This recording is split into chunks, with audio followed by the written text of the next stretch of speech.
اس کو اگر کوئی حلال کہتا ہے تو وہ ایک ضرورت دینی کا انکار کر رہا ہے، وہ قرآن کا انکار کر رہا ہے، لہٰذا اس وجہ سے ایسی چیز کا انکار کرنا جو قطعی ثبوت اور عوام میں جس کا حرام ہونا فیمس ہے وہ ضرورت دینی ہوتا ہے، لہذا اس کے حلال کہنے سے بندہ فوراً دائرہ اسلام سے باہر ہو جائے گا۔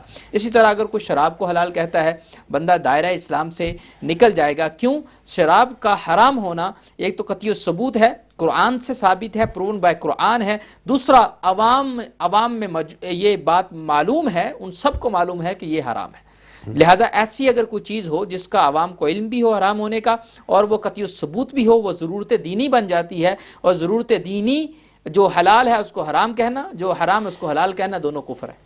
جی اکرم بٹ صاحب اسپین سے انہوں نے سوال میسج کیا ہے، وہ پوچھتے ہیں کہ کیا نابالغ بچہ اگر والدین کے ساتھ حج پر جائے تو اس کا حج ہو جائے گا؟ نابالغ پر حج فرض نہیں ہوتا، نابالغ پر حج کی فرضیت نہیں، لہذا اگر نابالغ ان اپنے کا والدین پوچھنے کا کے مقصد ساتھ، یہ ہے کہ اس وقت وہ کر لے گا پھر اس کا حج جی میں عرض کرتا ہوں، جی۔ اگر نابالغ حج کر لیتا ہے تو اس کا فریضہ حج ادا نہیں ہوگا، یعنی وہ اس کو ثواب تو ملے گا سارا کچھ کیونکہ اس پر فرضیت نہیں ہے، وہ کر رہا ہے، لیکن وہ حج کر لے تو بعد میں جب بالغ ہوگا تو پھر اس پر ایک اگر ساری شرائط پائی جاتی ہیں تو ایک حج اس پر پھر واجب ہوگا۔ جی جی ناظرین، اور حج سے یاد آیا کہ انشاءاللہ یہ سیٹرڈے جو آ رہا ہے 13 جولائی کو، تو ایک حج سیمینار ہو رہا ہے 70 نمبر سلے روڈ حضرت سلطان باؤ ٹرسٹ میں 7 بجے شام کو، جی 7 بجے شام 7 بجے۔ تو جو ہمارے بہن بھائی حج پر جا رہے ہیں تو وہ قبلہ موسی صاحب بھرپور 2 گھنٹے کا وہ ایک لیکچر ٹائپ ہوگا جس میں پورا حج کے جو مناسک ادا کرنے کا طریقہ کار ہے وہ پوری تربیت دی جائے گی، تو آپ لوگ اس میں شامل بھی ہو سکتے ہیں۔ علم العقائد کے حوالے سے قبلہ موسی صاحب اگلا سوال میرا یہ ہے کہ کیا مومن کا ایمان کم یا زیادہ ہوتا ہے؟ جی ہمارا یہ عقیدہ ہے، یعنی ماتوریدیہ اور اشاعرہ جمیع اہل سنت کا، کہ ایمان میں کمی زیادتی نہیں ہوتی، ایمان میں کمی زیادتی نہیں ہوتی، کیونکہ ایمان از دا نیم آف دا اسٹیٹ، یہ کیفیت کا نام ہے، یعنی قلبی کیفیت کو ایمان کہتے ہیں۔ اور اسی طرح جس میں جو چیز اماؤنٹ ہوتی ہے نا، اماؤنٹ وہ لیکوڈ اماؤنٹ ہو یا سالڈ اماؤنٹ ہو، اس میں کمی زیادتی ہوتی ہے، جیسے پانی ہے، ہم کہہ سکتے ہیں کم ہو گیا زیادہ، کیونکہ یہ اماؤنٹ ہے، جبکہ کیفیت جو چیز ہوتی ہے نا، کیف جسے ہم کہتے ہیں، عربی میں کیف کہتے ہیں، جو انگلش میں اسے اسٹیٹ کہتے ہیں، حالت میں کمی زیادتی نہیں ہوتی۔ تو ایمان از دا نیم آف دا اسٹیٹ، وہ قلبی کیفیت اور حالت کا نام ہے، ایک ہارٹ کی جو حالت ہے اس میں کمی زیادتی نہیں ہوتی۔ ہاں یہ ہوتا ہے ایمان مضبوط یا ضعیف ضرور ہوتا ہے، اس کو یوں ہم کہہ سکتے ہیں کہ جس کا ایمان اس کا سٹرونگ ہو گیا، قرآن کی آیتیں سننے سے اس کا ایمان مضبوط ہو گیا، قوی ہو گیا، یا کسی ولی کی نظر سے اس کا ایمان اور سٹرونگ ہو گیا، اسے قوی یعنی قوت اختیار کرنا، مضبوط ہونا، ایمان ایسا تو ہو سکتا ہے۔ اور اسی طرح گناہ کرنے سے ایمان ضعیف ہو گیا یا اعتقاد کی کمزوری سے ایمان ضعیف ہو گیا، یہ کہہ سکتے ہیں، لیکن یہ نہیں کہہ سکتے کم ہو گیا زیادہ ہو گیا۔ مثلا ہم یہ نہیں کہہ سکتے کہ یہ آدھا مومن ہے، اس کا آدھا ایمان نہیں، ہم یہ بھی نہیں کہہ سکتے یہ پونا ہے مومن ہے یا یہ فل مومن ہے، یہ کمپلیٹ مومن ہے، اس طرح نہیں اس کو کہا جا سکتا، کیونکہ ایمان کے اندر کمی زیادتی نہیں ہوتی، اس دا نیم آف دا اسٹیٹ، اس میں مضبوطی، شدت یا ضعف ہوتا ہے، یہ ہمارا عقیدہ ہے۔ جی اگلا سوال ہے کہ کیا گناہ کبیرہ کرنے والا جنت میں جا سکتا ہے؟ جی اس کا جواب یہ ہے کہ بے شک اللہ تعالیٰ عز و جل کی عنایت سے اور اللہ تعالیٰ عز و جل کی مغفرت کے ساتھ اگر اللہ اسے بخش دیتا ہے تو وہ جنت میں جا سکتا ہے، کیونکہ ہمارا عقیدہ یہ ہے جو مرتکب کبیرہ ہے وہ کافر نہیں ہوتا، ان مرتکب الکبیرہ لیس بکافر، یعنی مرتکب کبیرہ جو کبیرہ گناہ کو کمٹ کرتا ہے تو اس سے وہ کافر نہیں ہوتا، لہٰذا اس کے لیے جنت کا دروازہ کھلا ہے، لیکن اللہ عز و جل اسے معاف کرے گا یا پھر وہ اپنے گناہ کی مغفرت کروائے گا، یعنی دعا کرے گا، یا پھر اپنے گناہوں کا عذاب بھگت کر یا رسول اللہ کی شفاعت کے ساتھ، میرے آقا کریم علیہ السلام کے انٹرسیشن کے ساتھ وہ جنت میں جائے گا، یہ ہمارا ایمان ہے۔ اور مرتکب کبیرہ ہمیشہ ہمیشہ جہنم میں نہیں رہے گا، اس وجہ سے ہمارا یہ عقیدہ ہے کہ مرتکب کبیرہ جو ہے at least at the end وہ جنت میں ضرور جائے گا، اور اس پر بہت سے دلائل ہیں۔ معتزلہ کا عقیدہ یہ ہے کہ جو کبیرہ گناہ کرتا ہے، معتزلہ ایک سیکٹ گزرا ہے، ابھی بھی اس کی کچھ برانچز ماڈرن حالات میں موجود ہیں، ان کا یہ عقیدہ ہے کہ جو کبیرہ گناہ کرتا ہے، کبیرہ گناہ، وہ نہ مومن ہے نہ کافر، یعنی اسے نہ ہم مومن مانیں گے نہ کافر مانیں گے، حالانکہ ہمارا عقیدہ ہے کہ وہ مومن ہے لیکن گناہگار مومن ہے، فاسق مومن ہے۔ کیوں؟ کیونکہ اللہ تعالیٰ عز و جل نے کبیرہ گناہ کرنے والوں پر قرآن میں مومن کا اطلاق کیا ہے، یعنی ان کو مومن کہا۔ میں 2 آیتیں آپ کو سناتا ہوں۔ اللہ تعالیٰ عز و جل قرآن میں ارشاد فرماتا ہے، یا ایھا الذین آمنو، اے ایمان والو۔ اب ایمان والو اس کو فرمایا، کیا فرمایا؟ کتب علیکم القصاص فی القتل، قتل میں تم پر فرض کر دیا گیا ہے قصاص۔ اب قتل کرنا اب کبیرہ گناہ ہے، تو ان قتل کرنے والوں پر ایمان کا اطلاق ہی کیا کہ اگر تم قتل کرو تم پہ قصاص فرض ہے، مومن ہی تم ہو۔ اس کے علاوہ ایک اور آیت ہے، اللہ تعالیٰ عز و جل قرآن میں ارشاد فرماتا ہے، وَإِن طَائِفَتَانِ مِنَ الْمُؤْمِنِينَ اقْتَتَلُوا فَأَصْلِحُوا بَيْنَهُمَا، یعنی 2 گروہ، مومنوں کے 2 گروہ، یہاں مومن فرمایا، مومنوں کے 2 گروہ جو آپس میں لڑ پڑیں، اب لڑنا کبیرہ گناہ ہے، فَأَصْلِحُوا بَيْنَهُمَا، ان کے درمیان صلح کروا دو، یعنی مقاتلہ جو کریں، جنگ کریں، وار کریں، ایک دوسرے کو مارنے لگیں، ان کے درمیان صلح کروا دو۔ کون مومن ہے؟ وہ سٹل مومن ہے۔ پتہ چلا اللہ تعالیٰ نے ان کو مومن کہا جو کبیرہ گناہ کرتے ہیں۔ اس کے علاوہ حدیث مبارکہ ہے، سیاستہ میں موجود ہے، میرے آقا کریم حضرت ابو ذر غفاری اس کے راوی ہیں۔ آقا کریم علیہ السلام نے فرمایا، من مات من امتی، میری امت میں سے جو مر جائے، من لا یشرک باللہ شیئا، لیکن وہ مشرک نہ ہو، شرک نہ کرتا ہو، فرماتے ہیں میرے آقا دخل الجنہ، وہ جنت میں ضرور جائے گا۔ سبحان اللہ۔ وَإِن زَنَا وَسَرَقَ، اگرچہ وہ زنا کرے اور چوری کرے، حالانکہ زنا کرنا بھی کبیرہ گناہ ہے، چوری کرنا بھی کبیرہ گناہ ہے، تو حضرت ابو ذر پھر پوچھا، یا رسول اللہ زنا کرے اور چوری کرے؟ فرمایا وَإِن زَنَا وَسَرَقَ، وَإِن زَنَا 3 مرتبہ میرے آقا نے فرمایا، اگرچہ وہ زنا کرے، اگرچہ چوری کرے، اگرچہ زنا کرے، اگرچہ چوری کرے، جنت میں ضرور جائے گا۔ پتہ کیا چلا کہ اگر اس کا کفر ثابت نہیں ہے لیکن وہ کبیرہ گناہ کرتا ہے، تو یا تو اللہ عز و جل سے معاف کر دے گا، اور یا پھر وہ اپنے گناہوں کی عذاب بھگت کر یا میرے آقا کی شفاعت کے ساتھ وہ جنت میں ضرور جائے گا۔ حدیث اس پر گواہ اور شاہد ہے، لہذا اہل سنت کے عقیدہ جتنے بھی عقائد ہیں وہ سب قرآن و حدیث سے ثابت شدہ ہیں۔ ہمارا یہ عقیدہ ہے، مرتکب کبیرہ اپنا عذاب بھگت کر یا اللہ کی مغفرت کے ساتھ یا پھر میرے آقا کی شفاعت کے ساتھ ضرور جنت میں جائے گا۔ جی، نواز خان ہے مانچسٹر سے، ان کا قبلہ مصطفیٰ سوال ہے کہ ایک شخص کے پاس حج کے لیے پیسے نہیں تھے تو اس نے اپنے کریڈٹ کارڈ سے حج کی جو اماؤنٹ تھی وہ ادا کی، تو کیا اس کا حج ہو جائے گا؟ جی، ایک مسئلہ ہے کہ کسی سے قرض لے کر حج کرنا، یہ تو بینک سے قرضہ لے رہا ہے نا، کریڈٹ کارڈ سے پے کرنا۔ پہلے میں وہ قرض لے کر اگر کوئی حج کرتا ہے تو اس کا حج سیم ہی ہو جائے، جی اس کا حج بالکل ہو جائے گا، اس میں کوئی حرج نہیں، حج میں کوئی قباحت نہیں ہے، کیونکہ قرض لینا کوئی گناہ کا کام نہیں ہے۔ قرض لینا، مسلمان سے قرض لینا کوئی گناہ کا کام نہیں ہے۔ اگر گناہ کا کام ہو بھی، اگر کچھ اس نے گناہ، وہ گناہ اپنی جگہ سیپریٹ ہے، لیکن یہ اگر حج کر لیتا اور حج میں کسی طرح کی قباحت نہیں ہے اور کوئی اس نے کوئی حج فاسد کرنے والا ایکشن نہیں کیا، حج اس کا پھر بھی ہو جائے گا۔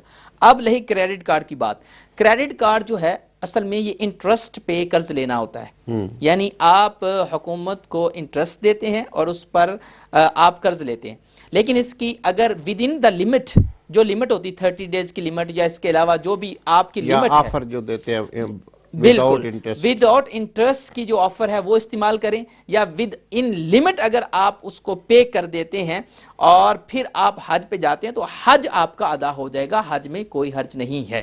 وہ دوسرے مسائل ہیں کہ اگر آپ انٹرسٹ پے کرتے ہیں تو وہ ناجائز ہوگا، لیکن حج اگر آپ ادا کرتے ہیں حج آپ کا ادا ہو جائے گا۔ جی، ایک کالر ہے ہمارے ساتھ، دیکھتے ہیں کون ہے۔ جی السلام علیکم۔ وعلیکم السلام ورحمۃ اللہ وبرکاتہ۔ محترم آپ کو اور مولانا صاحب کو السلام، احمد بول رہا ہوں جرمنی سے۔ جی احمد انہوں نے 2 مومنوں کے گروہوں کا ذکر کر رہے تھے، تو مجھے خیال یہ آیا کہ جو رسول کریم صلی اللہ علیہ وسلم یا قرآن کریم سے مروی ہے یہ چیزیں، وہ تو اصلاح کا پہلو ہو جاتا ہے، جو آج چیزیں ہمارا پاکستان سے ہم بلونگ کرتے ہیں تکلیف میں ڈالا، سوسائڈ، یہ جیکٹیں، یہ تعلیم دینا، ایک دوسرے کو کچھ تو خون کرنا اور نعرہ تکبیر بلند کرنا اور ایک دوسرے کو مارنا، یہ کہاں سے آ گیا؟ جبکہ اسلام میں مسلمان کو تو نہیں مارتا، لیکن جو مارنے والا وہ بھی نعرہ تکبیر مار رہا ہے، وہ جو بیچارہ شہید ہو رہا ہے وہ بھی. تو یہ کیوں ہوا؟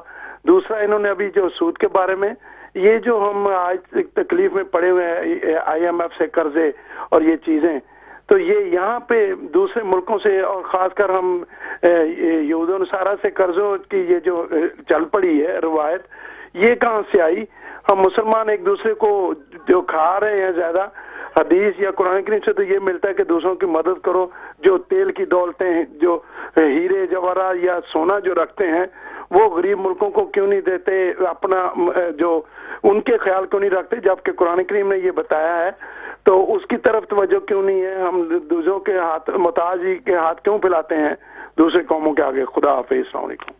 جی بہت شکریہ احمد بھائی. دو ان کے سوال تھے، ایک اسلام سلامتی کا دین ہے، تو اس بارے میں آپ، یہ تو اس میں تو کوئی شک نہیں ہے، اور جو لوگ اسلام کے نام پر دہشت گردی یا کرتے نہیں، ہیں، ماشاءاللہ انہوں نے سوال کم کیے، تقریر زیادہ کی ہے. اچھے مقرر ہیں، بہتر ہے کہ آپ اچھے لیکچر دیں مسلمانوں کو تاکہ آپ کی بات ان تک پہنچے. اچھا، میں عرض کر دوں کہ اسلام سلامتی کا دین ہے. اسلام کبھی بھی کسی کو ہتھیار اٹھانے کی اجازت نہیں دیتا کہ وہ مسلمانوں پر ہتھیار اٹھائے اور مسلمانوں کو مارے یا مسلمانوں کو مارنے کے ہیلے بہانے ڈھونڈے. اگر کوئی کرتا ہے، یہ حرام ہے کام، یہ حرام ہے، کبیرہ حرام ہے مسلمان کا قتل کرنا. اور اللہ تعالیٰ عز و جل نے جو قرآن میں اس کے بارے میں وعید ارشاد فرمائی ہے وہ پڑھ لی جائے کہ وہ جہنم میں رہے گا. اور اس کے علاوہ دیگر جو احادیث کریمہ کے اندر مسلمان کو مارنے بلکہ ہرٹ کرنے، یہاں تک کہ ہمارا اسلام تعلیم کرتا ہے کہ اگر آپ کے ہاتھ میں چھری ہے نا، چھری، اور آپ ویسے جا رہے ہیں، اس کی نوک مسلمان کے سامنے نہ کریں. نوک کرنا بھی منع ہے کہ اس سے مسلمان کو ایک قلبی ایذا یا انکمفرٹ کی سچویشن میں وہ پڑ سکتا ہے، انکمفرٹ اس کی سٹیٹ ہو سکتی ہے، یہ بھی منع ہے. آنکھوں سے سختی سے مسلمان کو گورنا بھی منع ہے. میرے آقا کریم علیہ الصلوۃ والسلام نے یہاں تک فرمایا، من آذا مسلمن فقد آذانی ومن آذانی فقد آذى اللہ. جس نے مسلمان کو ایذا دی اس نے مجھے ایذا دی ہے، اور جس نے مجھے ایذا دی، مجھے ہرٹ کیا، اس نے اللہ کو ہرٹ کیا ہے. حالانکہ اللہ ایذا سے پاک ہے، لیکن یہ بتانا مقصد ہے ایک مسلمان کی عزت تکریم اور مسلمان کی ایذا دینا یہ بہت بڑا کام ہے، یہ بہت بڑا جرم ہے ایذائے مسلم. یہاں تک کہ میرے آقا کریم علیہ الصلوۃ والسلام نے فرمایا، کعبے کی طرف اشارہ کر کے، اے کعبے تیری بڑی عزت و تکریم ہے، لیکن ایک مسلمان کی عزت تجھ سے بھی زیادہ ہے.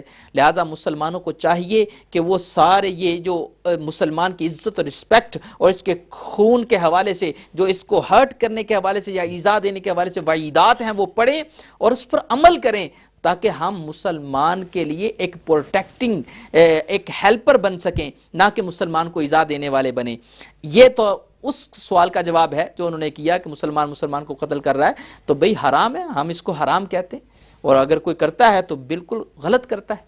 اس کے علاوہ دوسرا سوال ان کا کیا تھا؟ جی وہ ایک دوسرے کی ہم مدد نہیں کرتے، سود پر قرضے وغیرہ لیتے ہیں. جی، کس نے اس کی حمایت کی ہے؟ اگر مسلمان ملک وہ سود پہ قرضے لیتا ہے تو اس کی حمایت کون کرتا ہے؟ کوئی بھی نہیں کرتا. نہ قرآن اس کی حمایت میں ہے، نہ حدیث اس کی حمایت میں ہے، نہ کوئی مسلم امہ یا مفتی یا کوئی عالم، کوئی اس کی حمایت میں نہیں ہے.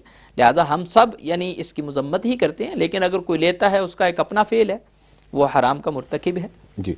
جی ناظرین، آپ ہمارے ساتھ ہیں، پروگرام دیکھ رہے ہیں کوسچن آنسر وتھ تکبیر، اور آپ کے بھیجے ہوئے سوالات اور علم العقائد پر ہم جو گفتگو کر رہے ہیں ان سوالات کے جوابات دے رہے ہیں حضرت علامہ مفتی محمد قاسم ضیاء قادری صاحب. علم العقائد کے حوالے سے علماء صاحب اگلا سوال یہ ہے کہ کیا کسی کافر کے لیے دعائے مغفرت کی جا سکتی ہے؟ جی، دعائے مغفرت منع کا مطلب یہ ہے کہ اس کی بخشش کی دعا کرنا، یعنی اللہ تعالیٰ اسے بخش دے. حالانکہ کفر ایک ایسی چیز ہے، یہ قابل مغفرت نہیں، یہ قابل بخشش نہیں ہے. دوسری بات، قرآن پاک کے اندر مسلمانوں کو تعلیم یہ دی گئی ہے کہ وہ کسی مشرک کے لیے، کافر کے لیے دعا نہ کریں. اللہ تعالیٰ قرآن میں ارشاد فرماتا ہے، ما کان للنبی والذین آمنوا ان یستغفروا للمشرکین. یعنی نبی کو اور نہ ہی مومنوں کو، ایمان والوں کو یہ لائق نہیں، یہ مناسب نہیں کہ وہ دعائے مغفرت کریں مشرکین کے لیے۔ دوسری، دعائے مغفرت منع ہے، مشرکین کے لیے حرام ہے، ہم دعائے مغفرت نہیں کر سکتے۔ دوسری بات کہ کفر قابل بخشش نہیں ہے، اور جو چیز قابل بخشش نہیں آپ اس چیز کی دعا کر رہے ہیں، اس لیے بھی یہ حرام، بالاجماع حرام۔ اللہ تعالیٰ عز و جل قرآن میں ارشاد فرماتا ہے ان اللہ لا یغفر ان یشرک بہ، اللہ تعالیٰ عز و جل یہ بات نہیں بخشے گا کہ اس کے ساتھ شرک کیا جائے، اس کے ساتھ تم کسی کو پاٹن ٹھہراؤ، اس کے ساتھ کفر کرو۔ وَيَغْفِرُ مَا دُونَ ذَلِكَ لِمَن يَشَاءُ، اور اس کے نیچے جتنی بھی چیزیں ہیں اللہ جس کے لیے چاہے گا بخش دے گا، یعنی گناہ کبیرہ جو ہیں وہ سارے بخشے جائیں گے، لیکن یہ شرک ایسا کبیرہ گناہ ہے کہ یہ قابل مغفرت نہیں ہے۔ لہذا اگر کسی کافر کو قابل مغفرت جان کر، قابل مغفرت اور مرحوم جان کر اس کے لیے دعا کرتا ہے تو یہ کفر ہے۔ اگر کسی مجبوری کے باعث یا کسی اور فرینڈشپ کی وجہ سے یا کسی اور وجہ سے، دنیاوی اس کو آپ کہہ لیں وجہ سے یا ریزن کی وجہ سے وہ دعا کرتا ہے، یہ حرام ہے، یہ ناجائز ہے، لہذا ہمارا اسلام اس کی دعا، اس کی اجازت نہیں دیتا۔ جی، نازیہ بہن گلاسکو سے انہوں نے سوال بھیجا ہے کہ کوئی خاتون یا مرد جو گونگا ہو، بول نہ سکتا ہو، تو وہ دوران حج کا تلبیہ کیسے پکارے گا؟ گونگوں کے جو احکام ہیں اس میں ویسے بڑے انٹرسٹنگ فقہ کے اندر احکام بیان کیے گئے ہیں۔ گونگا نکاح کیسے کرے گا، گونگا ڈیورس کیسے دے گا، گونگا کلمہ کیسے پڑھے گا، گونگا نماز کیسے پڑھے گا، ظاہر ان کی ایک اپنے احکام ہے۔ گونگا جو ہے تلبیہ دل سے کہے گا، وہ دل سے اللہ تعالیٰ عز و جل کی پریزنگ کرے گا، اللہ کی تعریف کرے گا، حمد پڑھے گا، اور لبیک اللہم لبیک انٹینشن قلب میں رکھتے ہوئے کہے گا، تو یہ اس کی طرف سے کافی ہے۔ جی جی، اگلا سوال ہے علم العقائد کے حوالے سے کہ کیا کافر کو کافر ماننا ضروری ہے؟ کافر کو کافر ماننا ضروریات دین میں سے ہے، مسلمان کو مسلمان جاننا ضروریات، جو کافر کی تعریف ہے، جو کفر کی کیٹیگری میں آتے ہیں ان کو جاننا، کافر جاننا ضروریات دین میں سے ہے۔ ضروریات دین وہ چیزیں ہیں جن پر ہمارا عقیدہ ہونا ضروری ہے، اگر ہم ایک بھی ضرورت دینی کا انکار کریں گے تو کفر میں چلے جائیں گے۔ لہٰذا کافر کو کافر ماننا اور مسلمان کو مسلمان جاننا یہ ضروریات دین میں سے ہے، تو جو ضروریات دین میں ان ساری چیزوں کو ماننا ضروری ہے۔ جی، ایک کالر ہے ہمارے ساتھ، دیکھتے ہیں کون ہے۔ جی السلام علیکم۔ السلام علیکم۔ وعلیکم السلام ورحمۃ اللہ وبرکاتہ۔ جی میرے بھائی کون اور کہاں سے؟ جی احمد جرمنی سے، میں مولانا صاحب سے سوال کرنا چاہتا ہوں۔ جی جی کیجیے۔ بہت مہربانی۔ السلام علیکم۔ وعلیکم السلام، جی فرمائیے۔ جی محترم، جزاک اللہ، احمد بول رہا ہوں۔ بہت اچھے پیارے جواب آپ کے سوالوں کے ہوتے ہیں۔ تو آپ نے ابھی جو کفر کے بارے میں کہا ہے، سوال کیا ہے انہوں نے کہ ان کے لیے دعا ہو سکتی ہے، تو رسول اکرم صلی اللہ علیہ وسلم نے جب عبداللہ بن ابی کا جنازہ پڑھانے کے لیے تو حضرت عمر نے راستہ روکا، بلکہ قمیض دیا، اور منافق کا درجہ کفر سے ایک درجہ نیچے ہے، تو اس کے بارے میں یہ۔ اور دوسرا، آپ نے جو ایک مسلمان کا قتل جو ہے، وہ قرآن کریم میں ایک انسان کا قتل پوری انسانیت کا قتل ہے، تو اس کے بارے میں میں چاہتا تھا ذرا وضاحت کر دیں، کیونکہ آپ نے وہاں پہ مسلمان کا ذکر کیا، تو آپ کے سوالوں سے بہت مجھے فائدہ ہوتا ہے، جو آپ دیتے ہیں تو میں سنتا ہوں، اور اس میں کافی گہرا جو نا آپ کا جو لگن سے جو جواب دیتے ہیں بہت پیارے لگتے ہیں اور رہنمائی ملتی ہے۔ جزاک اللہ، بہت شکریہ احمد بھائی۔ سوال ہے ان کا بھی، خدا۔ جی، دو سوال غالباً کیے ہیں۔ فرسٹ کوشچن کیا ہے؟ ایک تو تھا کہ جو عبداللہ بن ابی والا، جی عبداللہ بن کہ نبی کریم صلی اللہ علیہ وسلم نے عبداللہ بن ابی جو منافق تھا اس کے لیے جنازہ پڑھایا۔ حضرت عمر رضی اللہ عنہ آگے بڑھے، میرے آقا کریم علیہ الصلوۃ والسلام نے اس کا جنازہ پڑھایا، اس میں بڑی حکمتیں تھیں، اور اس میں حکمت یہ تھی، میرے آقا کریم علیہ الصلوۃ والسلام کو اللہ تعالیٰ نے علم غیب عطا کیا ہے، اور آپ نے علم غیب جو اللہ تعالیٰ عز و جل نے ان کو عطا کیا ہے اس کے ذریعے جان لیا تھا کہ میں جنازہ پڑھاؤں گا تو اس سے اتنے لوگ مسلمان جو اس کے ساتھی تھے 300 سے زائد، تو وہ مسلمان ہو جائیں گے۔ ایسا ہی ہوا، جب میرے آقا کریم علیہ الصلوۃ والسلام نے عبداللہ بن ابی اس پر جنازہ پڑھایا اور اس پر کرم اور نوازش جب ان منافقین نے دیکھی تو وہ پکے سچے مسلمان بن گئے۔ دوسرا، یہ جو آیت ہے اس کے بعد اتری ہے، یہ آیت جو حکم ہے نا کہ مشرکین کے لیے تم دعائے مغفرت نہ کرو، یہ اس کے بعد نازل ہوئی، اور اس کے بعد منع کر دیا گیا کہ کوئی بھی کسی مشرک یا منافق کے لیے دعائے مغفرت نہیں کی جائے گی. تو یہ اس کا جواب ہے. دوسرا کیا سوال ہے؟ دوسرا وہی جو کہا کہ ایک انسانیت، ایک انسان کا قتل. جی، ایک انسان کا قتل، یہ تو قرآن پاک میں واضح ہی ہے، آپ نے بتا بھی دیا کہ ایک انسان کا قتل یہ پوری انسانیت کا قتل ہے. دیکھیں انسان، اس میں کافر کو بھی شامل ہے کہ کافر کو بھی ظلماً قتل کرنے کی کوئی اسلام کی کوشش یا کسی کتاب یا کوئی قرآن و حدیث میں اجازت نہیں ہے، بلکہ کافر کو ظلماً کوئی اور قتل تو بڑی دور کی بات ہے نا، اینڈ آف دا اسٹیٹ ہے، آخری حالت ہے. عام تکلیف بھی کسی کافر کو نہیں دے سکتے. آپ کے نیبر میں، ہم ادھر رہتے ہیں، ہمارے نیبر میں کئی طرح کے لوگ رہتے ہیں، تو لہذا ان کو تکلیف دینا بھی ظلماً، ان پہ ظلم کرنا یہ بالکل ناجائز، اور شریعت اسلامیہ اس کو ناجائز کہتی ہے، حرام کہتی ہے. اسی طرح ان کا قتل کرنا ظلماً یہ بھی ناجائز و حرام ہے. لہذا میرے آقا کریم علیہ السلام کی حدیث ہے کہ مظلوم کی بد دعا جو ہے وہ اللہ تعالیٰ عز و جل قبول کرتا ہے. دعوت المظلوم جسے کہا ہے، 3 لوگوں کی دعا ریجیکٹ نہیں کی جاتی. ایک دعوت المظلوم ہے، ایک دعوت المسافر ہے، یعنی مسافر کی دعا، یا مظلوم جس پہ ظلم ہو اگرچہ وہ کافر ہو. حدیث میں آیا اگرچہ وہ کافر ہو، کیونکہ ظلم کی اجازت تو اسلام دیتا ہی نہیں. لہذا جو لوگ معاذ اللہ اسلام کو مس انٹرپریٹ کرتے ہیں، قرآن کی آیتوں کو مس انٹرپریٹ کرتے ہیں، وہ غلط کر رہے ہیں. اسلام پیس اور پیس کا نام اسلام ہے. سبحان اللہ.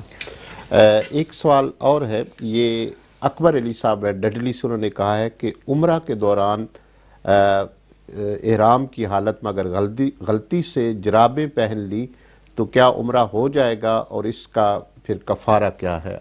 ٹھیک ہے، ابھی انہوں نے یہ نہیں بتایا کہ کتنی دیر تک انہوں نے جرابیں پہنے رکھی، کیونکہ جو سلے ہوئے کپڑے ہیں ان کی جتنی دیر تک وہ پہنیں گے اس پر احکام لگتے ہیں. مثلا اگر انہوں نے تھوڑی دیر پہنی ہے اور اس پر صدقہ واجب ہوتا ہے کہ وہ صدقہ دے دیں، اور اگر انہوں نے پورے 12 گھنٹے تک پہنی رکھی، جسے ہم 4 پہر سے تعبیر کرتے ہیں، تو پھر ایک دم واجب ہوتا ہے. سلا ہوا کپڑا، اگر انہوں نے سلا ہوا کپڑا، جرابیں بھی اس میں آتی ہیں اور چیزیں بھی آتی ہیں اس میں، سلا ہوا کپڑا اگر انہوں نے 12 گھنٹے تک پہنا ہے تو اس پر دم واجب ہوتا ہے. دم منع ایک بکری وہ حرم، حدود حرم میں سلوٹر کرنے کے لیے اللہ کے رستے میں دیں گے.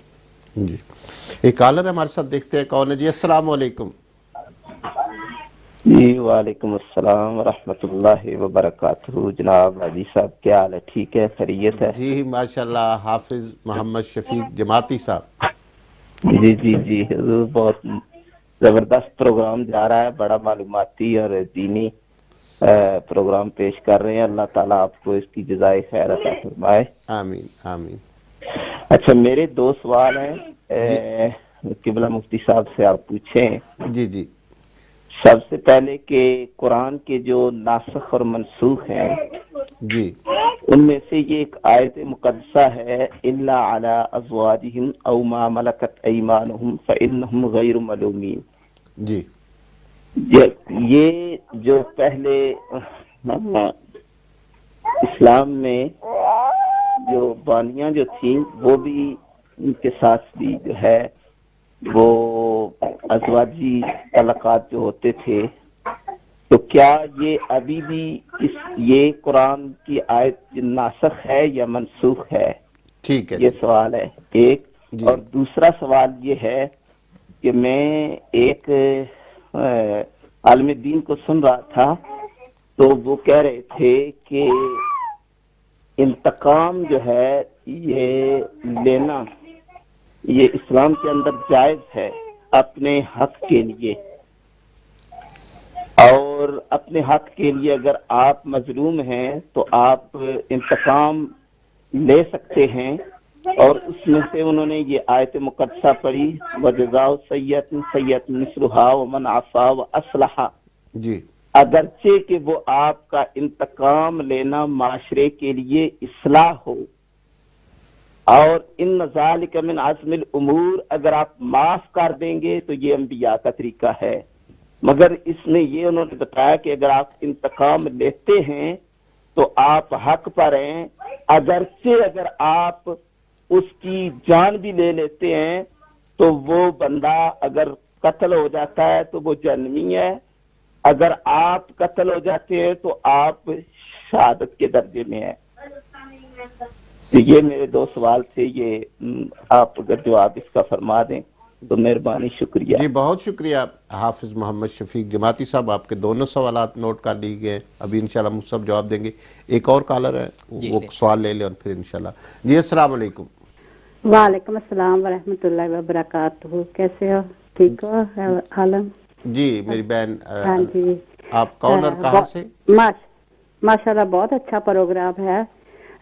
کوشچنز تو کتنے سارے ہیں، مگر ایک عام کوشچن پوچھتی ہوں کہ جیسے صبر کرنا بھی ٹھیک ہے، صبر کرنا ہے، صبر کرتے رہنا ہے، مگر اگر زیادہ صبر کریں پھر بہت حالات خراب ہو جاتے ہیں، تو پھر جب جواب دیں تو پھر اللہ سبحانہ تعالیٰ نے کہا کہ جو طاقت ہے جیسے خاموشی سے کہہ لیں، ہاتھ سے کہہ لیں، مگر جب یہ ہم کوشش کرتے ہیں کہ زبان سے یا سختی سے کہنا، پھر وہ لوگ کہہ دیتے ہیں حضور پاک صلی اللہ علیہ وسلم تو سافٹ تھے، یہ ہے، یہ تو وہ تو کہتے تھے معاف کرو، یہ ہے، مگر جب آپ کو 100% پتہ چل جائے ایک انسان کا گناہ کا، روکنے کے لیے وہ کیا کر سکتا ہے؟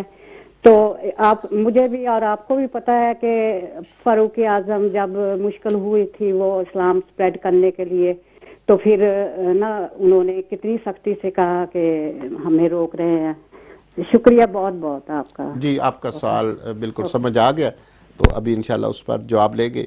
حافظ محمد شفیق جماعتی صاحب کے دو سوال تھے، ایک تو وہ قرآن کی جو آیات ہے ناسخ اور منسوخ، اور انہوں نے ایک مثال بھی دی ایک آیا مبارکہ کی، اس بارے میں کیا فرمائیں؟ جی، قرآن کی جو آیات پر حافظ صاحب قبلہ نے سوال کیا، اس حوالے سے میں ڈیٹیل سے پہلے بھی پروگرام کر چکا ہوں، لیکن ابھی پھر میں آپ کو عرض کرتا ہوں کہ ناسخ منسوخ جو آیتیں ہیں وہ بڑی مخصوص ہیں، ٹھیک ہے؟ 5 آیتیں منسوخ ہے بالاتفاق، صرف 5 آیتیں پورے قرآن میں بالاتفاق منسوخ ہیں۔ اس پر میں نے ایک تفصیلی فتویٰ لکھا ہے، سیکرز بات ویب سائٹ پہ موجود ہیں، وہ کون کون سی آیتیں ہیں اور کب وہ منسوخ ہوئیں۔ اس کے علاوہ علامہ جلال الدین سیوطی شافعی رحمۃ اللہ تعالیٰ علیہ نے تقریباً 22 آیتوں کو منسوخ لکھا، لیکن علماء نے اس پہ کلام کرتے ہوئے 5 پر اتفاق ہے۔ اور بقیہ جو انہوں نے پوچھا نا کہ وہ ما ملکت ایمانہم کہ باندیاں جو سلیو گرلز ہیں، تو اسلام سے پہلے ہی سلیو گرلز جو تھیں ان کے ساتھ یہ انٹرنیشنل لیول پر یہی معاہدہ تھا، کیا کہ ان کے ساتھ جو جس کی سلیو گرل ہے ان کے ساتھ وہ ہم بستری کر سکتا تھا، جماع کر سکتا تھا، ود آؤٹ نکاح اس کے ساتھ مل سکتا تھا، اور اسلام میں بھی ایسا جاری رہا۔ لیکن اسلام سلیوری کو پروموٹ نہیں کیا، اسلام نے سلیوری کو ختم کیا ہے۔ خدا کی قسم دیکھ لیں اب ہمارے کتنے گناہوں کا کفارہ سلیو کو آزاد کرنا ہے۔ میرے آقا کریم علیہ السلام کے پورے باب ہیں احادیث کے کہ سلیو کو آزاد کرنے کا یہ ثواب ہے، یہ ثواب ہے، یہ ثواب، گویا کہ اسلام نے سلیوری کو ختم کیا ہے، سلیوری سسٹم کو ختم کیا ہے، اور زہار کا کفارہ غلام آزاد کرنا، قسم کا کفارہ غلام آزاد کرنا، قتل کا کفارہ غلام آزاد کرنا، وہ غلاموں کو آزاد کرو، وہ آزادی کی صورت میں آئے۔ اسلام پر یہ بلیم ہے کہ وہ سلیوری سسٹم کو رائج کیا نہیں، بلکہ سلیوری سسٹم کو ختم کیا ہے۔ اب یہ جو حافظ صاحب قبلہ کا سوال ہے کہ آج کے دور میں کیا یہ آیتیں منسوخ ہے یا نہیں، پہلی بات ہے پوری دنیا میں سلیوری سسٹم ختم ہو چکا ہے، اب سب لوگ آزاد ہیں، اب سب لوگ آزاد ہیں، لہٰذا کسی کو سلیو کہنا یا اس کے ساتھ ود آؤٹ نکاح، شرعی نکاح ان کے ساتھ یہ معاملات کرنا، یہ حرام اور حرام ہیں۔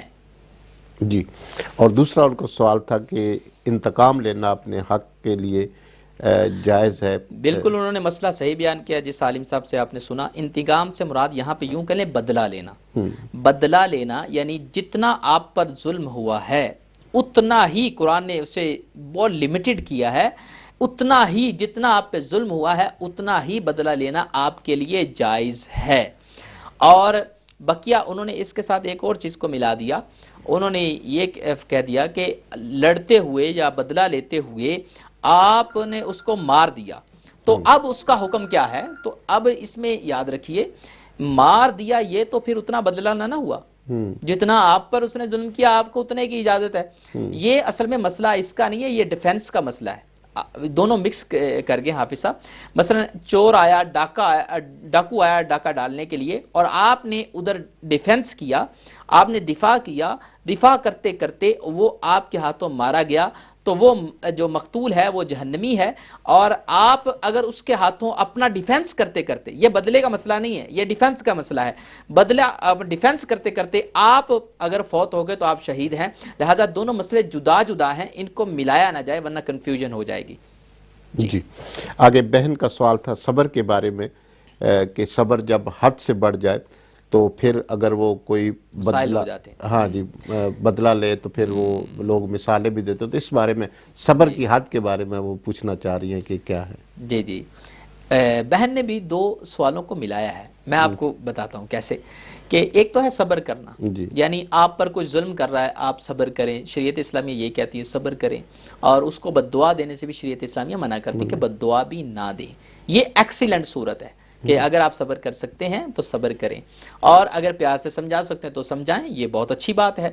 اور اگر آپ صبر نہیں کر سکتے اور آپ نے وہی ورڈز یا وہی کام جو اس نے آپ کے ساتھ زیادتی کی آپ نے کر دی، تو یہ آپ نے بدلہ لے لیا، تو بدلہ لے لیا تو صبر کا ثواب تو جاتا رہا، بدلہ لینا آپ کے لیے جائز ہے، ٹھیک ہے؟ جتنا اس نے آپ پہ ظلم کیا ہے اگر اس کا بدلہ آپ اتنا ہی لیتے ہیں تو آپ کے لیے جائز ہے، شریعت اسلامیہ اس کی اجازت دیتی ہے۔ لیکن جو سیکنڈ سوال آپ نے ملا دیا، مثلا آپ نے کہا کہ حدیث میں آیا کہ ہاتھ سے منع کرو یا زبان سے منع کرو، یہ تو گناہ کے بارے میں آیا ہے، یہ تو گناہ کے بارے میں آیا ہے کہ اگر کوئی گناہ کرتا ہے اور اس کو آپ نے دیکھا تو اب شریعت اسلامیہ یہ کہتی ہے اس کو سختی سے اگر آپ منع کر سکتے ہیں تو سختی سے منع کریں، اور اگر آپ ہاتھ سے روک سکتے ہیں اسے ہاتھ سے روکیں، زبان سے روک سکتے ہیں زبان سے، ورنہ دل میں برا جانیں۔ یہ ہے گناہ کا درجہ، جو شریعت اسلامیہ کی نافرمانی مسلمان کرتا ہے اس کے ساتھ یہ برتاؤ کیا جائے۔ صبر کا مسئلہ یہ ہے کہ جو آپ کے ساتھ ظلم کر رہا ہے یا آپ کے ساتھ کوئی ایسا ایکٹ کیا جس سے آپ کا دل دکھا، اس میں آپ صبر کریں، اور وہ ایکسیلنٹ صورت ہے۔ اور جو گناہ ہے، گناہ یعنی شریعت اسلامیہ کی اگر کوئی نافرمانی کر رہا ہے اس کے بارے میں سختی سے اسے روکیں، ہاتھ سے روک سکتے ہیں ہاتھ سے روکیں، ورنہ زبان سے روکیں، ورنہ دل میں برا جانیں، یہ وہ گناہ کے حوالے سے ہے۔ اور حضرت عمر فاروق رضی اللہ تعالیٰ عنہ کی مثال دی انہوں نے، حضرت عمر رضی اللہ تعالیٰ عنہ نے اپنے لیے کبھی بھی اس طرح کا کوئی انتقامی سلسلہ نہیں کیا، آپ کی سیرت بری پڑی ہے۔ ہاں شریعت اسلامیہ کے لیے آپ سخت ضرور تھے، اور شریعت اسلامیہ کی نافرمانی اگر کوئی کرتا ہے اور کوئی مسلمان اس پہ سختی کرتا ہے، یعنی اپنی اولاد پر، یا سختی جو کہ شرع کے اندر رہ کر، اتنی سختی بھی نہیں جس کی شریعت اسلامیہ اجازت نہیں دیتی، اور اگر کوئی اس طرح کرتا ہے تو اس میں بالکل جائز ہے، اور بلکہ ایکسیلنٹ صورت ہے یہ۔ جی ایک اور بھائی ہیں برمنگم سے، ابھی انہوں نے سوال بھیجا ہے، what do I do if somebody is doing black magic on me? How do I break the magic and what to do protect yourself? Yeah, there's many way to break the magic, black magic. For example, if you recite last two surah of the Quran, Surah Ikhlas and Surah Nas, every day 3 times morning and 3 times night, inshallah your black magic will be removed. But the someone who is doing the black magic upon you, it is haram. It is haram, and our Islam doesn't allow anybody to do black magic on any Muslim, on any person. Our Islam will not allow and doesn't allow. That it is totally haram. But if the black magic is done upon you, then there is a way out. The one way is this: reciting last surah every day, morning and night. Inshallah, black magic will be removed from you.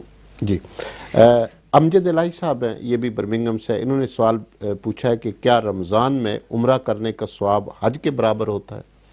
جی ماشاءاللہ بہت اچھا سوال ہے۔ میرے آقا کریم علیہ الصلوۃ والسلام کی حدیث ہے، اِنَّا عُمْرَةً فِي رَمَضَانَ حَجَّةٌ۔ میرے آقا کریم علیہ الصلوۃ والسلام نے ارشاد فرمایا کہ indeed performing عمرہ in the Ramadan it's equal to حج، یعنی کہ عمرہ کرنا رمضان کے اندر یہ حج کے برابر ہے۔ بلکہ ایک حدیث میں یہاں تک آیا کہ جس نے رمضان میں عمرہ کیا اس نے گویا کہ میرے ساتھ حج کیا، تو یہ تو بڑی فضیلت کی بات ہے. تو یہ حدیث میں بھی آئی ہے اور یس آپ نے صحیح سنا ہے کہ عمرہ رمضان میں حج کے برابر ہے. جی ہمارے دوست ہیں اور بڑے ہمارے پروگرام ہمارا ایک ہوتا ہے اس کو کرتے ہیں، تعاون بھی کرتے ہیں. حاجی بشیر صاحب لندن سے، تو ماشاء اللہ انہوں نے سلام بھی سوال بھی کیا. پہلے ایک کال لے لیتے ہیں پھر ان کا سوال انشاءاللہ. جی جی ماشاءاللہ. جی السلام علیکم. وعلیکم السلام. جی میرے بھائی کون اور کہاں سے؟ جی عبدالرحمان مینچسٹر سے. عبدالرحمان صاحب جی سوال کیجئے. جی جی سوال ہے غریب کا، یہ کوئی بھی جھوٹا فرقہ کہہ لیتے ہیں جی فرقہ، یہ کب تک چل سکتا ہے؟ 100 سال، 50، 100، 150، 200 سال فرض کرو یہ قادیانی ہیں، کب تک یہ چلتا رہے گا ان کا یہ دھندا؟ یہ سوال ہے. السلام علیکم. وعلیکم السلام. جی حاجی صاحب کا ان کا جواب بھی دیتے ہیں. حاجی صاحب نے سوال کیا ہے کہ کیا موجودہ جو کرسچین اور جیوز ہیں وہ اہل کتاب جنہیں ہم کہتے ہیں، تو کیا ہم ابھی اس دور میں ان کو اہل کتاب کہہ سکتے ہیں؟ جی موجودہ جو کرسچن اینڈ جیوز ہیں جو کہ اہل کتاب کہلاتے رہے ہیں اور اہل کتاب ہیں، تو ان کو اہل کتاب کہنا درست ہے، اور لیکن اس کے ساتھ شرط ہے، یہ یاد رکھیں ہمیشہ. جی اگر یہ لوگ یعنی جیوز یا کرسچن یہ کسی نبی پر ایمان رکھتے ہیں یا کتاب کو مانتے ہیں، آسمانی کتاب پر یقین ہے ان کا، جیسے کرسچن جو ہے نارملی حضرت عیسیٰ علیہ السلام کو مانتے ہیں، جیوز حضرت موسیٰ علیہ السلام کو مانتے ہیں، تو یہ اہل کتاب میں شمار ہے ان کا. یہ مسئلہ یہی ہے. لیکن اس کے ساتھ شرط یاد رکھیں، اگر یہ ایتھیسٹ نہ ہوں. ایتھیسٹ میں نا یہ خدا کا انکار نہ کرتے ہوں. ابھی موسٹلی ایسا ہے کہ کئی کرسچن جو ہے ایتھیسٹ بن گئے ہیں. ایتھیسٹ میں نا وہ ملحد بن گئے ہیں، بالکل اسلام کا انکار کرتے ہیں. ان کا نام کرسچن ہی ہے، اپنے آپ کو کرسچن ہی شو کرتے ہیں، لیکن ساتھ بتاتے بھی ہیں کہ ہم قرآن و اسلام کو نہیں مانتے، نہیں قرآن کہہ دیا، ہم کتاب کو نہیں مانتے، نہیں بائبل انجیل کو بھی نہیں مانتے، اور نہ ہی حضرت عیسیٰ علیہ السلام کو مانتے ہیں. ہم ایتھیسٹ ہو چکے ہیں، بلکہ ہم کہتے ہیں اللہ ہے ہی نہیں. تو ایسے اگر کوئی کرسچن ہے تو وہ اہل کتاب میں نہیں آ سکتا. ایسا اگر کوئی جیو ہے وہ اہل کتاب میں نہیں آ سکتا. لیکن موجودہ جو جیوز ہیں وہ اگر یعنی کتاب کو مانتے ہیں یا کسی نبی پر ان کا ایمان ہے تو وہ اہل کتاب میں سے ہی شمار کیے جائیں گے. جی ایک اور سوال ہے، یہ شاہ نواز صاحب ہے برمنگھم سے. انہوں نے سوال بھیجا ہے، سلام پیش کیا اور کہا ہے کہ if I am in ihram do I have to always stay in wuzu؟ جزاک اللہ. کہ کیا میں ہر وقت وضو میں؟ جی اگر آپ احرام میں ہیں تو آپ کو ہر وقت وضو میں ہونا ضروری نہیں. یہ بھی یعنی کہ غلط مسئلہ سپریڈ آؤٹ ہے کہ ہر وقت احرام میں وضو میں رہنا پڑتا ہے. ایسا نہیں ہے. آپ صرف اور صرف طواف کے وقت وضو کرنا ضروری ہے. اگر طواف میں اگر آپ وضو نہیں کرتے تو آپ پہ دم واجب ہو سکتا ہے، لہٰذا طواف کے اندر آپ کا وضو رہنا ضروری ہے. لیکن اور جتنی بھی چیزیں ہیں عمرہ کی یا حج کی، مثلا مینا میں جانا، عرفات میں جانا یا عمرہ میں سعی کرنا وغیرہ، وہ ود آؤٹ وضو کی جا سکتی ہیں.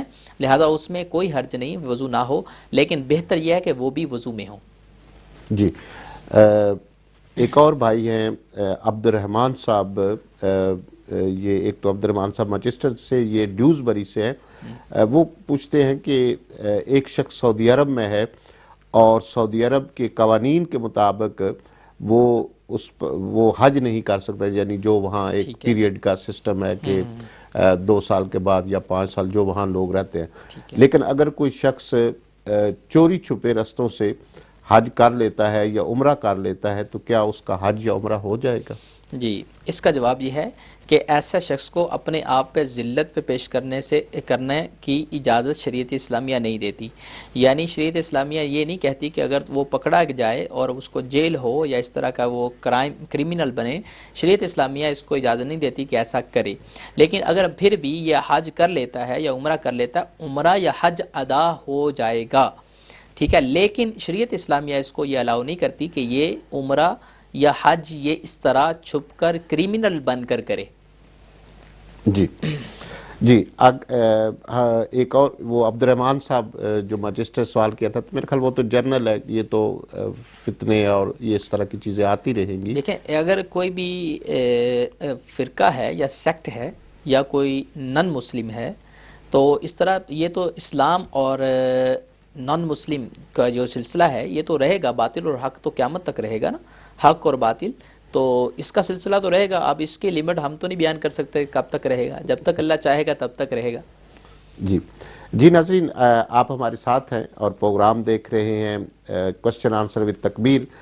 ابھی ہم تھوڑے کچھ سوالات آپ کے بھی شامل کرتے ہیں, لیکن جو نبوت پر سوالات ہیں وہ بھی میں مفتی صاحب کے سامنے رکھوں گا, اور انشاءاللہ یقیناً آپ اس اہم ٹاپک پر بھی جو ہے وہ معلومات حاصل کریں گے. مفتی صاحب, پہلا سوال جو ہے وہ یہ ہے کہ نبی کسے کہتے ہیں, اس بارے میں ہمارے ناظرین کی رہنمائی فرمائیں. پہلی بات میں بتا دوں, ماشاءاللہ آپ نے پہلے جتنے بھی سوالات کیے پروگرام ہمارے ہوئے وہ اللہ تعالیٰ عز و جل کے بارے میں جتنے عقائد تھے, صفات باری تعالیٰ کے بارے میں, وہ سارے الحمدللہ کمپلیٹ ہو گئے.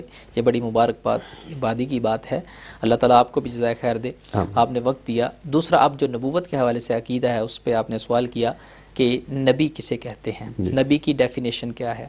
اصل میں نبی کی ڈیفینیشن یہ ہے کہ نبی وہ انسان ہے جس کو اللہ تعالیٰ عز و جل بھیجتا ہے کہ وہ اللہ کے احکام کو آگے اس کی تبلیغ کرے, اور اللہ تعالیٰ اس پر وحی بھیجتا ہے. وحی نبی کے لیے شرط ہے, یعنی اللہ تعالیٰ عز و جل نے جس انسان پر وحی بھیجی کہ وہ اللہ کے احکام کو عوام تک, پبلک تک پہنچائے, تو وہ نبی ہے جس کو اللہ نے نبی بنایا. اور ہماری کتب عقائد میں یہ تعریف لکھی ہوئی ہے, وَالنَّبِيُّ انسان بَعَثَهُ اللَّهُ إِلَيْهِ بَعَثَهُ اللَّهُ, اللہ تعالیٰ نے جس انسان کو بھیجا, اور کس کے لیے بھیجا, لِتَبْلِيغِ مَا أُوحِيَ إِلَيْهِ, تاکہ وہ ایسے معاملات کی تبلیغ کرے جو اللہ نے اس پر وحی کیے, تو ایسے انسان کو نبی کہتے ہیں. یہ نبی کی تعریف ہے. جی اچھا مفتی صاحب, یہ بتائیے کہ نبی اور رسول میں فرق کیا ہے؟ یہ بڑا انٹرسٹنگ کوشچن ہے, یہ بہت سے لوگ کرتے ہیں. اصل میں نبی اور رسول میں کوئی اعتباری سا فرق ہے. حالانکہ نبی رسول بھی ہوتا ہے, بعض اوقات نبی رسول بھی ہوتا ہے. رسول کا لفظ مطلق ہے, نبی پر بھی بولا جاتا ہے اور فرشتوں کے لیے بھی استعمال ہوتا ہے. اور بعض علماء نے یہ ڈفرینشیٹ کیا ہے بٹوین نبی اور رسول, کہ نبی وہ ہوتا ہے کہ جس کو ایک شریعت دی جاتی ہے اور اس کو احکام دیے جاتے ہیں کہ وہ اس کی تبلیغ کرے, اور رسول وہ ہوتا ہے جس کو ایک نئی شریعت دی جاتی ہے, وہ پھر اس شریعت کے احکام کو آگے پہنچاتا ہے. یہ ڈفرینشیٹ کیا ہے علماء نے, فرق کیا, لیکن اعتباری فرق ہے. رسول نبی, رسول کا لفظ نبی پر بھی اطلاق کیا جاتا ہے اور فرشتوں پر بھی اطلاق کیا جاتا ہے, لیکن نبی صرف انسان کے لیے بولا جاتا ہے. تو یہ ایک فرق ہے. جی اچھا, یہ بتائیے کہ کیا کبھی عورت بھی نبی ہوئی ہے؟ نہیں, عورت نبی نہیں ہوئی, کبھی بھی نبی نہیں ہوئی, اور ابھی تو نبی کوئی بھی نہیں ہو سکتا. نبی کریم صلی اللہ علیہ وسلم آخری پروفٹ ہیں, آخری لاسٹ نبی ہیں. تو کیونکہ اللہ تعالیٰ عز و جل نے قرآن پاک میں ارشاد فرمایا, اِنَّا أَرْسَلْنَا مِن قَبْلِكَ إِلَّا رِجَالًا, یا رسول اللہ صلی اللہ علیہ وسلم, ہم نے آپ سے پہلے سارے جتنے بھی نبی بھیجے ہیں, رسول بھیجے ہیں, وہ سب مرد ہی بھیجے ہیں. لہٰذا عورت جو ہے اللہ تعالیٰ نے کبھی بھی اس کو نبی نہیں بنایا, اور عورت نبی ہو بھی نہیں سکتی, کیونکہ نبی ایک لیڈر ہوتا ہے, ایک امت کا خیر خواہ اور ایک لیڈرشپ کی ساری وہ رسپانسبلٹی ادا کرتا ہے. اور وہ مذہبی لیڈر بھی ہوتا ہے, عبادات کے اندر بھی لیڈر ہوتا ہے, اور معاملات کے اندر بھی ہوتا ہے, ساری چیزوں میں. اور عورت جو ہے اس پر اللہ تعالیٰ عز و جل کی طرف سے کچھ ایام ایسے آتے ہیں, یعنی مینسس کی حالات اور نفاس کے حالات اور دیگر حالات کچھ ایسے آتے ہیں جس میں وہ مذہبی معاملات کے اندر اس وقت اس حالت کے اندر لیڈر نہیں بن سکتی. تو جبکہ نبی نے تو ہر وقت, ہر آن, ہر ساعت میں اپنی لیڈرشپ جو ہوتا ہے سلسلہ اور امت کو پرووائڈ کرنی ہوتی ہے ہدایت. تو عورت ان حالات میں گھر بیٹھ جائے گی تو پھر امت کا والی وارث کون ہوگا؟ لہٰذا عورت کے ساتھ اور بھی کئی طرح کے معاملات ہوتے ہیں جس کی وجہ سے اس کے اندر قابلیت نہیں کہ وہ نبی بن سکے. اس لیے اللہ تعالیٰ نے کبھی بھی عورت کو نبی نہیں بنایا. جتنے بھی نبی بنائے ہیں اللہ تعالیٰ عز و جل نے, جن کو نبوت عطا کی ہے, وہ سب مرد ہی تھے. جی آخری سوال ہے, اکرم صاحب ہیڈرسفیلڈ سے, انہوں نے کہا کہ ابھی آپ نے کہا کہ کافر کے لیے مغفرت کی دعا نہیں کر سکتے, تو کیا کافر کے لیے ہدایت کی دعا کر سکتے ہیں یا نہیں؟ بالکل کر سکتے ہیں. بہت بڑی آپ نے کوشچن کیا, ماشاءاللہ اچھا کوشچن کیا. کافر کے لیے ہدایت کی دعا کرنا بالکل جائز ہے, اس میں کوئی حرج نہیں, بلکہ آپ کو ثواب ملے گا اچھی نیت پر. اگر آپ کافر کے لیے ہدایت, یا اللہ اس کو ہدایت عطا فرما, یا اللہ اس پر حق کو آشکارا کر دے, یا اللہ اس پر حق کو واضح کر دے, تو اس طرح کی دعائیں کافر کے لیے کرنا جائز ہے. جی ناظرین, اسی کے ساتھ ہمارے پروگرام کوسچن آنسر وتھ تکبیر کا وقت ختم ہوا چاہتا ہے. علم و لقائد کے موضوع نبوت پر انشاءاللہ سیٹرڈے والے دن کچھ اور سوالات کریں گے. یہ پروگرام ہر منڈے، تھرسڈے اور سیٹرڈے شام 7 بجے تک وی ٹی وی سے ٹیلی کاسٹ کیا جاتا ہے. حضرت علامہ مفتی محمد قاسم ضیاء قادری صاحب آپ کے سوالات جو آپ ٹیکسٹ میسج کے ذریعے لائیو اسٹوڈیو میں کرتے ہیں ان کے جوابات دیتے ہیں. اگلے سیٹرڈے تک ہمیں اجازت دیجیے. اللہ تعالی ہم سب کا حامی و ناصر.